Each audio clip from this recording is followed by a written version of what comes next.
Bueno, vamos a empezar con el último tema de Física 3. El tema es la teoría especial de la relatividad. Ya vimos los temas de física cuántica, entonces solo nos queda, como parte de la materia, digamos, repasar el tema de relatividad. Para hablar un poco de los descubrimientos previos a la teoría especial de la relatividad, vamos a nombrar, por un lado, las transformaciones de Galileo, publicadas por Galileo Galilei en 1638, y estas transformaciones dejan invariantes las leyes de la mecánica de Newton. Relacionado con la medición de la velocidad de la luz, en 1849 Fizeau hizo la primera medida de la velocidad de la luz. En 1873 Maxwell publica las leyes del electromagnetismo, conocidas hoy como las leyes de Maxwell.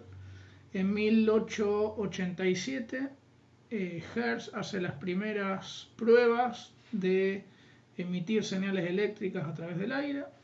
En 1881 Michelson y Morley realizan un experimento muy preciso para tratar de medir la teoría del éter, la cual explicaba por qué se propagaba la luz en el vacío. Bueno, y comprobaron que esta teoría era falsa.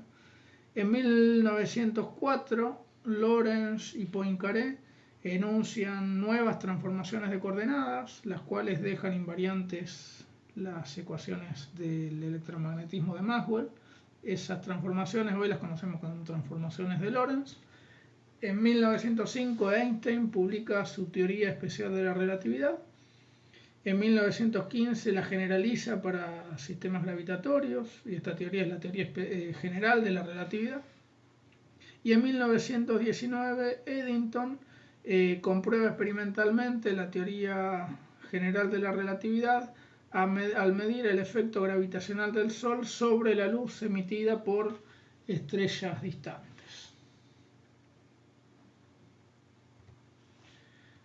Bueno, para comenzar con los temas en sí, vamos a presentar las transformaciones de Galileo, las transformaciones de coordenadas de Galileo. Supongamos que un sistema S' se mueve con velocidad v a lo largo del eje X respecto de un sistema S. Ambos sistemas S y S' son sistemas inerciales. Entonces las transformaciones de Galileo lo que establecen es que X' es X menos B por T, y después el resto de las coordenadas son todas idénticas. Y' es igual a Y, Z' es igual a Z, y T' es igual a T. Estas transformaciones de coordenadas dejan invariantes las leyes de la mecánica clásica de Newton, pero no dejan invariantes las leyes del electromagnetismo. Esto podía deberse a que estas transformaciones tenían un error, o las leyes del electromagnetismo no servían para sistemas inerciales. Bueno, las leyes del electromagnetismo, Lorentz supuso que sí, que eran correctas para sistemas inerciales, y estas transformaciones de Galileo entonces quedaron solo restringidas al uso en la mecánica clásica. Y entonces Lorentz se abocó a encontrar un nuevo sistema de transformación de coordenadas que dejen invariantes las leyes de las ecuaciones de Maxwell del electromagnetismo, y encontró este sistema de transformación de coordenadas. Seguimos suponiendo que S' se mueve con velocidad v respecto de S y S', sistemas inerciales, y el movimiento es a lo largo del eje X. Entonces, en estas transformaciones X' es X menos B por T multiplicado por un factor gamma, que es función de la velocidad del sistema S' respecto de S, y también función de la velocidad de la luz. Las otras coordenadas perpendiculares quedan invariantes, y ahora lo novedoso es que el tiempo T' también es relativo, o sea, depende de T, de X, a partir de esta expresión, y está multiplicado por este factor gamma que depende de B y de C cuadrado. Estas transformaciones, tal como están presentadas, dejan invariantes las leyes del electromagnetismo de Maxwell. Bueno, entonces, continuando con la teoría de la relatividad, Habíamos dicho que las transformaciones de Lorentz dejan invariantes las leyes del electromagnetismo de Maxwell. Y hay un resultado interesante, que es que cuando la velocidad del sistema S' respecto de S en módulo es mucho más chico que la velocidad de la luz, este factor gamma tiende a 1 y lo que obtenemos es que las transformaciones de Lorentz se convierten en las transformaciones de Galileo. Cuando veamos las ecuaciones de la teoría especial de la relatividad, vamos a ver que está íntimamente relacionado, digamos, con este resultado. Antes de enunciar la teoría especial de la relatividad en 1905, Einstein, antes de que pase esto, digamos, Michelson y Morley realizaron un experimento tratando de medir el éter hasta que no apareció la teoría especial de la relatividad, motivados los científicos por el modo en que se propagaban las ondas mecánicas. Las ondas mecánicas, hoy sabemos, y era el mismo modelo, digamos, de hace más de 100 años, que necesitan un medio material para moverse. Bueno, lo que no se entendía, digamos, en esa época era cómo es que la luz del sol llegaba, por ejemplo, hasta la Tierra, siendo que en el medio había vacío. Bueno, ellos, los científicos de la época, formularon una teoría de un medio muy particular llamado éter. Ese medio era casi no tenía densidad, era muy elástico y era tal que solo aparecía, digamos, cuando se propagaba la luz. Después no había manera de medir la presencia del éter en el espacio. Entonces, motivado por tratar de comprobar si esta teoría era cierta o no, Michelson y Morley realizaron un experimento con haces de luz. El experimento consistía en hacer incidir una fuente luminosa sobre un espejo translúcido. Parte de esa luz se transmitía hacia un espejo fijo y parte de la luz que se reflejaba se transmitía hacia un espejo que era móvil. De este modo, el espejo móvil se movía de manera tal de generar una interferencia entre los dos haces reflejados, y lo que se esperaba es que si este sistema experimental se rotaba 90 grados, de modo de tener en una dirección la influencia del éter y en la otra dirección no medir la influencia del éter, se esperaba que el patrón de interferencia cambiase, digamos, cuando el sistema experimental, lo que se llama interferómetro, al rotar esos 90 grados, era de esperar que ese patrón de interferencia cambiaba.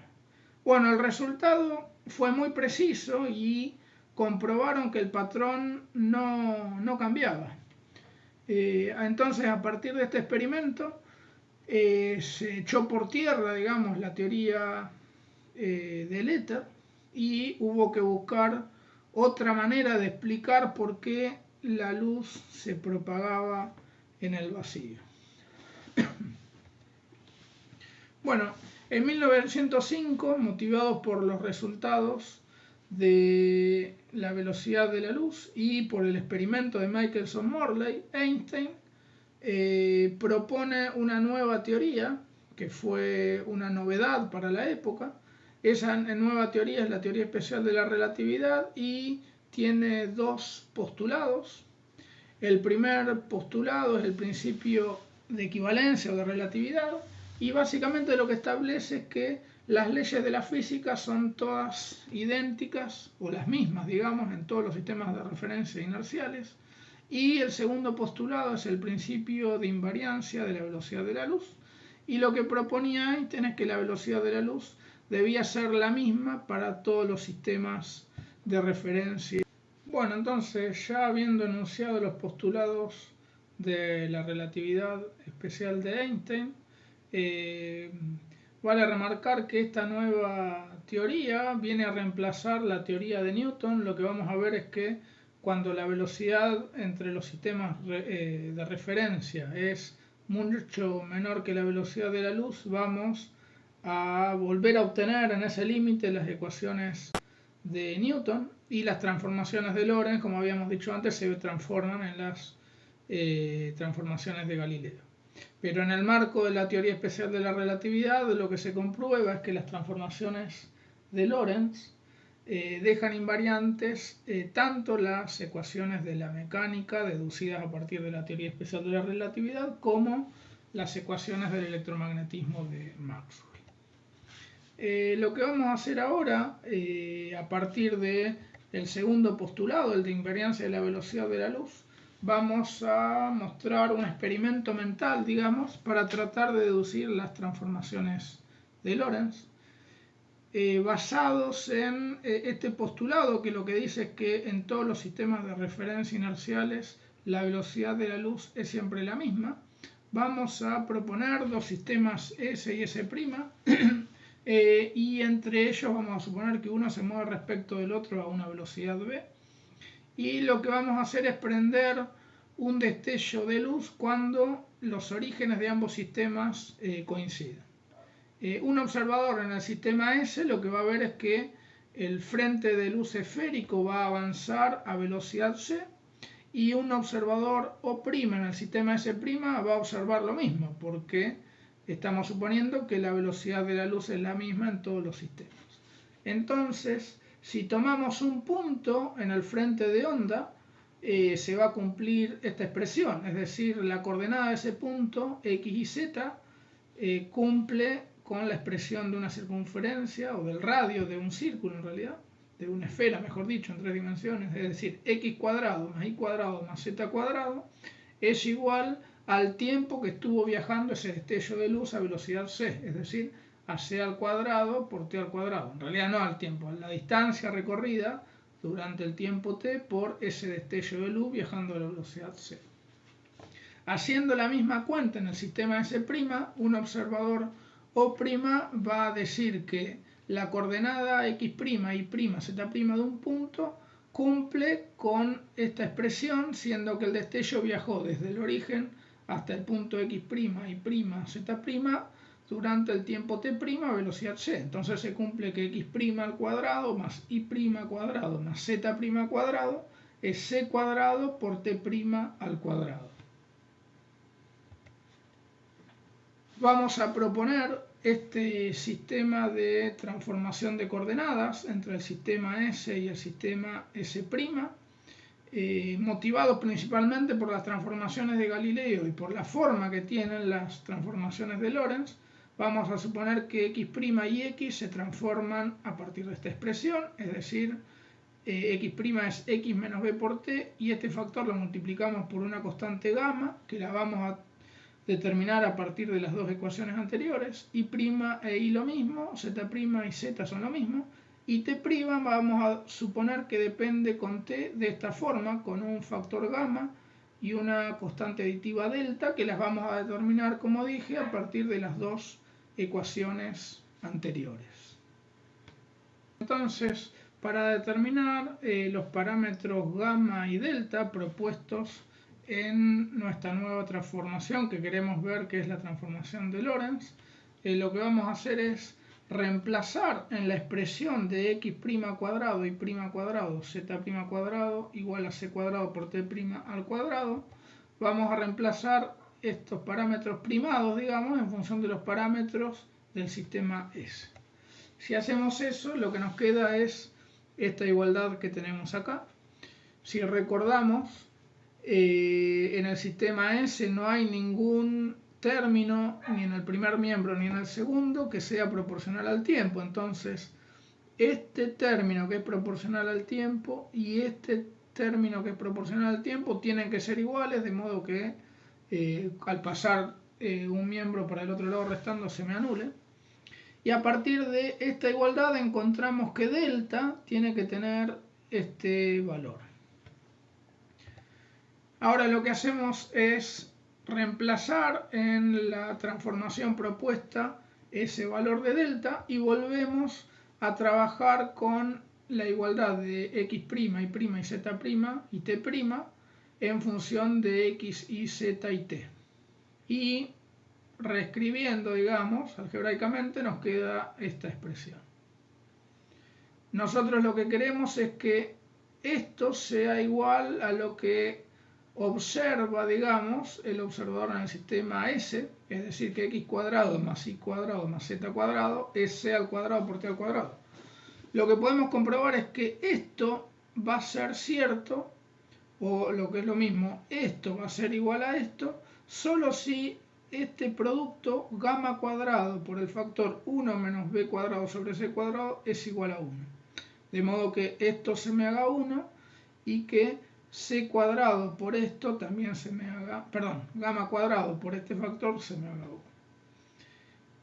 Si entonces a partir de esta igualdad despejamos gamma, encontramos que tiene la expresión que había encontrado Maxwell. Es decir que volviendo a lo que habíamos definido como la nueva transformación para determinar el parámetro delta y gamma, obtenemos de una manera muy sencilla, digamos, las transformaciones de Lorentz, utilizando el postulado de la invariancia de la velocidad de la luz en los sistemas de referencia inerciales, es decir, uno de los postulados de relatividad de Einstein. Bueno, ahora estamos interesados en describir una de las propiedades que se deducen a partir de la teoría especial de la relatividad. Como vimos anteriormente, no solo la coordenada x' ahora es relativa respecto de x y de t, sino que también el tiempo es relativo. Eso es lo nuevo, digamos, de la teoría especial de la relatividad en términos analíticos, respecto de la teoría de Newton, donde el tiempo era un parámetro absoluto, es decir, el tiempo no dependía del sistema de referencia inercial. El hecho de ahora de tener, además de la coordenada espacial, la coordenada temporal como relativa, tiene un resultado muy sorprendente, y es el siguiente. Si nosotros tenemos un objeto que tiene una dimensión en la dirección del movimiento del sistema S' respecto de S, lo que vamos a ver es, supongamos que este objeto está moviéndose en el sistema S' respecto al sistema S. Es decir, que el objeto está en reposo en el sistema S' y se mueve con velocidad v respecto de S. Lo que vamos a ver es que la dimensión del objeto medido en el sistema S se acorta respecto de la dimensión original en el sistema S'. Entonces, para esto lo que vamos a hacer es tomar las coordenadas x1' y x2' de los dos extremos de este lado del cuadrado medido en el sistema S' y lo vamos a relacionar con las dimensiones o las posiciones en realidad x1 y x2 y el tiempo en que medimos esas posiciones t1 y t2 en el sistema S. Si recordamos que el tiempo es relativo, además el tiempo depende del sistema de referencia, entonces como nosotros lo queremos relacionar, esta dimensión en el sistema en reposo respecto al sistema en movimiento, vamos a suponer que T1 y T2 son iguales, es decir que en el sistema S las medidas x1 y x2 están realizadas al mismo tiempo. Entonces x1' y x2' en función de las coordenadas en el sistema S se transforman a partir de las transformaciones de Lorentz. Hacemos la diferencia x2' menos x1' y lo que me queda que es igual a gamma por x2 menos x1 menos gamma por b por t2 menos t1. Pero como dijimos que las medidas de x2 y x1 las hacemos al mismo tiempo, este término es 0, es decir que delta x' es gamma por delta x. Fíjense que gamma es un factor más grande que 1, pero delta x' es la longitud en reposo de esta dimensión. Es decir que yo lo que quiero hacer es despejar la dimensión medida en el sistema que no es el sistema en reposo. ¿Se entiende? Entonces, lo que estoy interesado es cuánto vale delta x en función de delta x'. Entonces, lo que vemos es que delta x es delta x' sobre gamma. Delta x' es la longitud en reposo. Dividido un número más grande que 1 me va a dar una dimensión, una longitud más chica que la longitud en reposo. Por eso a este tipo de propiedad, digamos, se le dice contracción de la longitud. La longitud de una dimensión que está en la misma dirección en que se mueven los sistemas uno respecto del otro, la longitud medida en el sistema que está en movimiento es más corta respecto de la longitud medida en el sistema en reposo. Es decir, si delta x' es la dimensión o la longitud en reposo, delta x va a ser más chico que delta x' por un factor 1 sobre gamma. Vamos ahora a analizar otro resultado también interesante de la teoría especial de la relatividad y que también está relacionado con el hecho que tanto las coordenadas espaciales como el tiempo ahora son relativos, es decir, que dependen del sistema de referencia inercial. Lo que vamos a comprobar es que el tiempo ahora medido en un sistema que se está moviendo respecto a el tiempo medido en el sistema en reposo es más largo que el tiempo en reposo. Entonces lo que vamos a decir es que los relojes en movimiento, digamos, atrasan respecto de los relojes en reposo. Entonces para comprobar este resultado lo que vamos a hacer es pensar en una persona en un vagón de tren que enciende una lámpara hacia arriba. Estando ella en el vagón de tren, lo que ves es que el destello de luz va hasta arriba, supongamos que arriba hay un espejo, y luego de reflejarse el destello vuelve hacia abajo. Vamos a medir el tiempo que tarda el destello de luz en ir y volver, y vamos a hacer la transformación de ese destello de luz al sistema de un observador en el andén. Vamos a llamar S' al sistema en el vagón y S al sistema de referencia del observador en el andén. Lo que queremos hacer es medir el tiempo en el vagón, entonces vamos a suponer que la coordenada x1' y x2' es la misma, es decir, que lo medimos en la misma posición. Entonces medimos x1', x2', y después vamos a suponer que es la misma posición, y vamos a medir el tiempo en que sale el destello y el tiempo en el que llega, el tiempo que sale t1' y el tiempo en el que llega otra vez al observador S' como t2', y después vamos a transformar este intervalo de tiempo al sistema S con la definición de T1 y T2 respectivamente. Entonces T1 va a ser gamma por T1' más B sobre C cuadrado por X1', y T2 va a ser gamma por T2' más B sobre C cuadrado por X2'.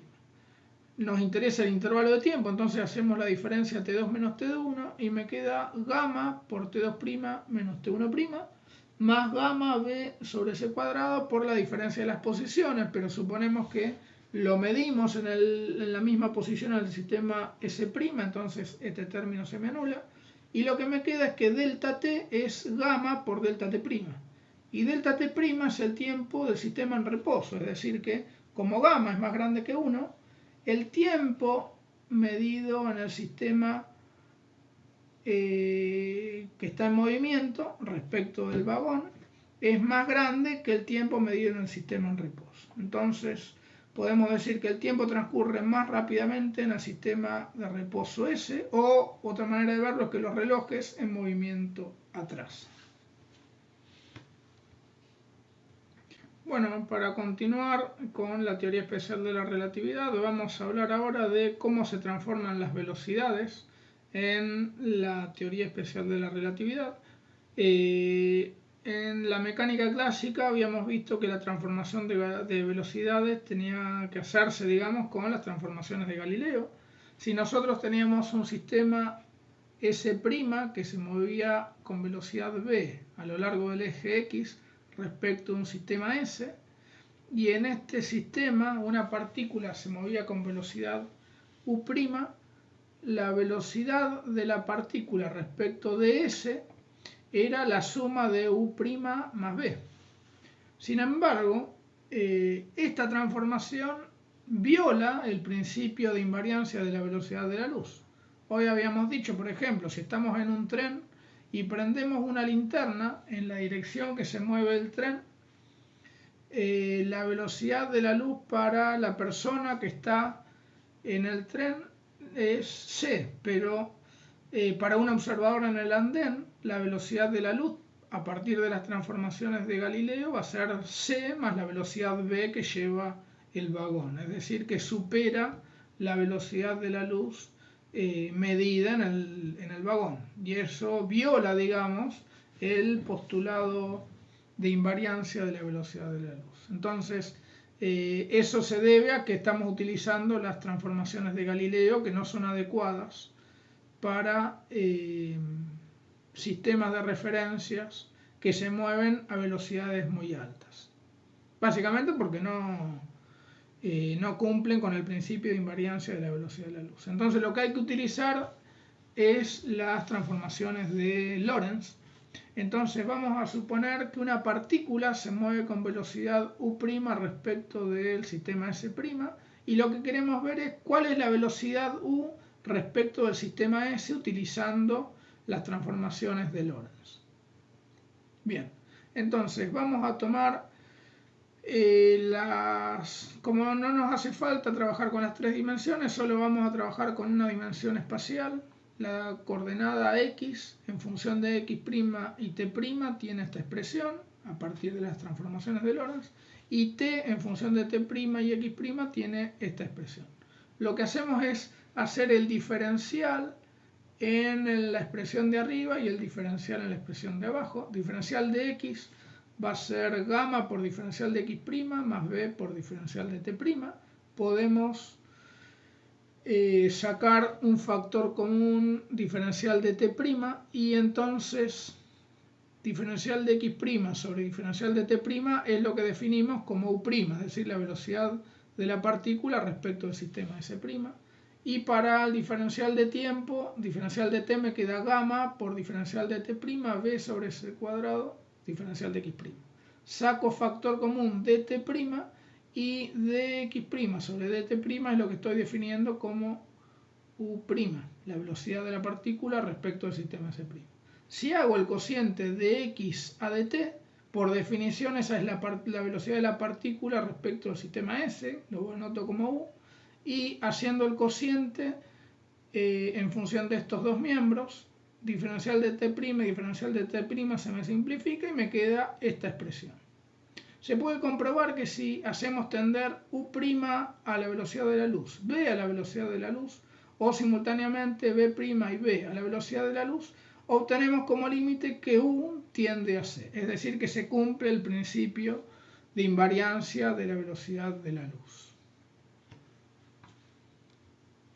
Bien, y para terminar con la teoría especial de la relatividad, lo que vamos a hacer es definir algunas cantidades dinámicas para ver qué expresión tienen, digamos, la masa, la cantidad de movimiento y la energía cinética, y ver, digamos, qué cambia respecto de la física clásica. Entonces vamos a suponer ahora que la velocidad de la partícula es v. En relatividad la masa se define como el factor gamma por m0, es decir, que ahora la masa es relativa y depende de la velocidad de la partícula, y en el caso en que la velocidad de la partícula sea mucho más chico que la velocidad de la luz, obtenemos la masa en reposo, que es la definición de Newton, digamos, para la masa de una partícula.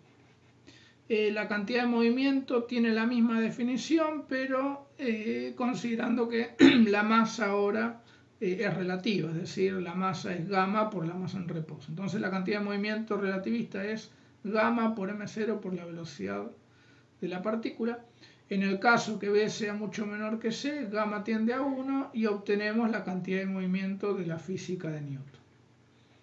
La fuerza que actúa sobre una partícula es el cambio en la cantidad de movimiento respecto del tiempo, pero ahora esta derivada tenemos que tener cuidado porque la masa depende de la velocidad, entonces hay que hacer la derivada de un producto.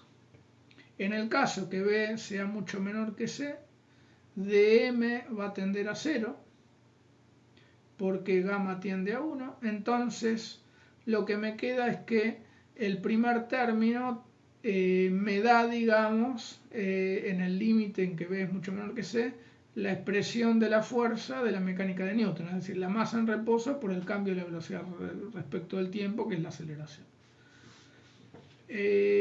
Por definición vamos a utilizar el teorema de trabajo de energía para calcular la energía cinética de la partícula. La energía cinética es igual al trabajo de la fuerza externa que actúa sobre la partícula, es decir, la integral entre 0 y x de f diferencial de x, donde usamos la definición relativista de la fuerza, es decir, el cambio en la cantidad de movimiento respecto del tiempo por el diferencial de x. Si en esta expresión multiplicamos y dividimos por el diferencial de tiempo, me va a quedar dx a dt, que es la velocidad, y en lugar de tener este cociente me va a quedar el diferencial de m por b. Ahora, si recordamos la forma que tiene m, que es gamma por m0, entonces puedo sacar m0 fuera de la integral y me queda la integral entre 0 y gamma por b por el módulo de la velocidad b por el diferencial de gamma por b. El diferencial de gamma por b explícitamente tiene esta forma, y si derivo me va a quedar diferencial de velocidad por 1 sobre este factor. Si reemplazo esto en la integral, entonces me queda una integral en la velocidad, y esta integral se resuelve haciendo sustitución. Acá tengo u cuadrado, b cuadrado, si esto lo llamo u, diferencial de u va a ser 2b diferencial de b, y justo arriba tengo b diferencial de b, es decir que esta integral sale por sustitución, y si la resuelvo obtengo este factor multiplicado por m0c al cuadrado. Fíjense que el primer término del factor es el factor gamma, entonces la energía cinética en relatividad tiene la forma de gamma menos 1 por m0c al cuadrado.